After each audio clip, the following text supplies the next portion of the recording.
పట్టుమని కట్ చేస్తే all India level Hercules of Indian cinema Baahubali, భారతీయ సినిమా బాహుబలి, మిస్టర్ పర్ఫెక్ట్ ప్రభాస్తో సినిమా అనగానే అస్సలు భూగోళం బద్దలైంది ఇండస్ట్రీలో ఆ న్యూస్ వచ్చిన రోజున.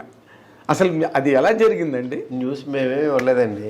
మీరు ఇవ్వలేదు, సోషల్ మీడియాలో ఎవరు న్యూస్లు ఇవ్వకుండానే అది జనరేట్ అయిపోతుంది. దాని గురించి ప్రత్యేకంగా పెట్టుకుందాం సార్. అంతేనా? 4 ముక్కలు చెప్పండి. ఇప్పుడు మీరు ఎందుకు వచ్చింది, ఎలా వచ్చింది అని మాట్లాడిన కానీ, but what is your experience? There is lot of expectation around. అదే సార్, అది ఆ సినిమా స్టార్టింగు ఎండింగు దాని గురించి చెప్పాలనంటే అదొక పెద్ద గ్రంథం.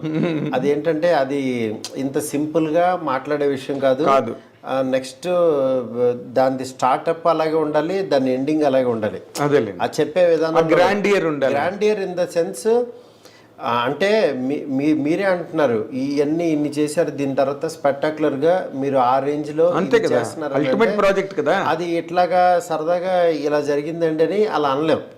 ఎందుకంటే దానికి ఆయన ఏమి నమ్మాడు, నాలో ఏం చూశాడు, మా ఇద్దరం కలిపి మేమేం ప్రపంచానికి చెప్పదలుచుకున్నాము, ఆయన ద్వారా నేనేం చెప్పదలుచుకున్నాను, ఇవన్నీ ఒక పెద్ద ఇది ఉంటుంది. అవునండి.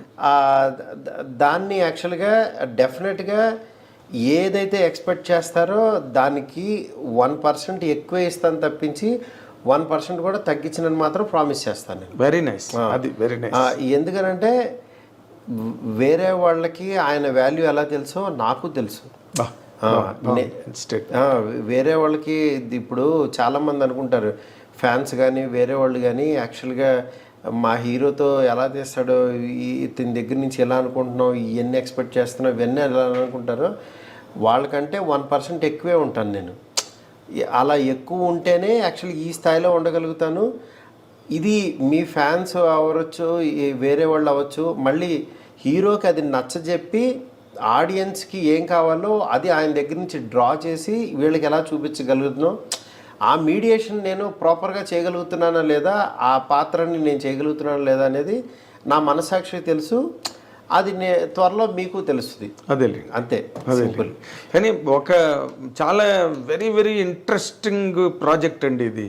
ఎందుకంటే ఒక పక్కనేమో అవతల మీకు కాదు, నాకు కూడా ఇంట్రెస్టింగ్ కదా. మరి మీకు ఇంట్రెస్టింగ్ కదా సార్, మీకు అసలు ఇప్పుడు అది చాలా పెద్ద సావనీర్ అంటారే. అవును, ఇట్స్ బిగ్ సావనీర్ సార్. ఒకటే సార్, బిగ్ సావనీర్ అనుకుంటే అది బిగ్ సావనీర్ సార్. అది ఒక పని అనుకున్నాం అనుకోండి, అది 18 అవర్సే కష్టపడతాం సార్. ఇప్పుడు సీఎం కైనా 24 అవర్సే, నార్మల్ వాడికైనా 24 అవర్సే. అమ్మ సీఎం సీట్లో కూర్చున్నా నాకు 4 గంటలు ఎక్స్ట్రా కావాలంటే ఏమి రావండి. కానీ మన వర్క్ని యాక్చువల్గా ఈ సీఎం పదవిని ఎలా ఇది చేస్తున్నాం, ఎలా టైం ఇస్తున్నాము, మెంటల్ పీస్ ఎలా గెయిన్ చేస్తున్నాం, మధ్య మధ్యలో బ్రీతింగ్ స్పేస్ ఎలా పెట్టుకుంటున్నాం, దేనికి ఇంపార్టెన్స్ ఇస్తున్నాం, దేనికి మన మాట అవ్వచ్చు, మన పని అవ్వచ్చు, దానికి వాల్యూ ఎంత ఇస్తున్నాం అనేది ఉంటుంది. వాల్యూ ఆఫ్ ద వర్క్ అంతే. ఇప్పుడు నేను ఆ ప్రాసెస్లో ఆ పొజిషన్లో కూర్చుని ఇప్పుడు దీనికి ఎంత టైం పెట్టాలి, ఇక్కడ ఎంత ఎఫర్ట్ పెట్టాలి, దీనికి ఎంత వాల్యూ ఇవ్వాలి అని చెప్పి అవి చూస్తున్నాను నేను. ఓకే, అంతే.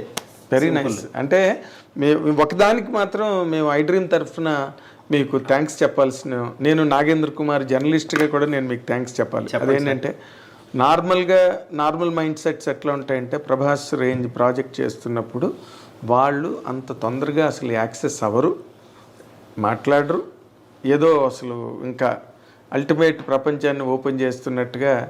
కానీ మీరు అందుకే నేనేమో ఓపెన్ చేయలేదు, దాని గురించి ఏం చెప్పలేదు. బట్ యాక్చువల్గా నేనేంటంటే జనరల్ ఐడియా చెప్పాను మీకు అంతే. అవునండి, నేను దేనికి థ్యాంక్స్ చెప్తానంటే ఈ టైంలో కూడా మాకు టైం ఇచ్చి చక్కగా మీ ఎక్స్పీరియన్సెస్ అవన్నీ కూడా అంటే నాకు తెలిసి ఈ రోజు వరకు ఇంత విరివిగా, ఇంత వివిడ్గా అవును మీరు ఎక్కడ మాట్లాడలేదు. అవును, మీ ఆలోచనలు, మీ అభిప్రాయాలు ఇంతలా ఆవిష్కారం ఫాలో అప్ సార్.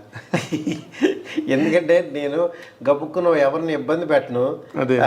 నాకు మీరు నా మీద చూపించిన ప్రేమ అవచ్చు, అభిమానం అవచ్చు, నా ద్వారా ఏదో చెప్పదలుచుకున్నారు, అందుకనే ఈ టైం ఇలా కుదిరింది. ఎగ్జాక్ట్లీ. అంటే మీ జర్నీ నాకు చాలా ఇంట్రెస్ట్ అండి. ఆ జర్నీ ఉందే, అక్కడి నుంచి ఒక ఒబ్లివియన్ అంటారు, అంటే ఒక శూన్యం నుంచి వచ్చి అవును ఒక వర్క్లోకి వెళ్ళి ఒక యానిమేటర్గా అక్కడి నుంచి 2 సినిమాలు చేసి మళ్ళీ మెల్లిగా ఇంకో స్టెప్ ఎక్కి ఆ journey, I love that journey అండి. మీరు ఇవాళ ప్రభాస్ సినిమా చేస్తున్నారని కాదు నాకు అడ్మిరేషన్, అవును, but your journey created all that admiration in me for you. అవును, అందుకని నేను ఎప్పుడైనా అసలు I wanted to bring out many things from your heart and you have really fetched me that opportunity to really at this point of time. Thank you, so much thank you. మా I dream ప్రేక్షకుల తరఫున కూడా, మా సంస్థ యాజమాన్యం తరఫున కూడా మీకు థ్యాంక్స్ చెప్తున్నానండి. Thank you sir. We wish you all the very best sir. ఎందుకంటే we wish you many more milestones and achievements in your career. ఇప్పుడు మీరు చేస్తున్న ప్రభాస్ సినిమా మొత్తం ఇండియన్ సినిమాకి ఒక జవాబు కావాలని కోరుకుంటున్నాం. Thank you sir. Thank you very much. All the very best అండి.